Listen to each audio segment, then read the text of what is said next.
મહાદેવ જય શ્રી રામ। ભગવાન બધાને તંદુરસ્ત રાખે એવી પ્રાર્થના।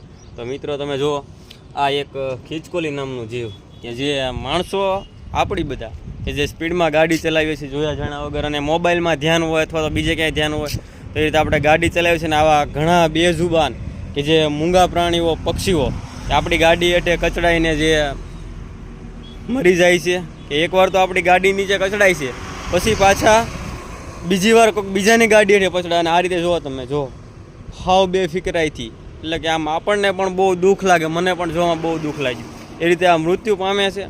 તો મહેરબાની કરીને આપણો જેમ માણસનો જેમ પરિવાર હોય છે ને, એમ આ લોકોનો પરિવાર હોય છે।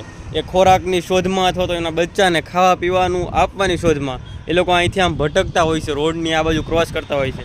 તો એક જ નમ્ર વિનંતી છે કે આ તમે જોઈને ગાડી ચલાવો, જેના કારણે કોઈ બેજુબાન કે કોઈ મૂંગા પ્રાણીઓનો કે પક્ષીઓનો કોઈનો જીવ ન જાય, આપણાથી આવું પાપ ન થાય એનું પ્લીઝ ધ્યાન રાખજો। અને બીજું એ મિત્રો કે આ બેજુબાન કે આવા કોઈ પણ પ્રાણી પક્ષી જે મરી જાય છે તો એને આપણે ખડો ગાળીને દાટી શકીએ, એ પણ એક માણસાઈનું કામ છે।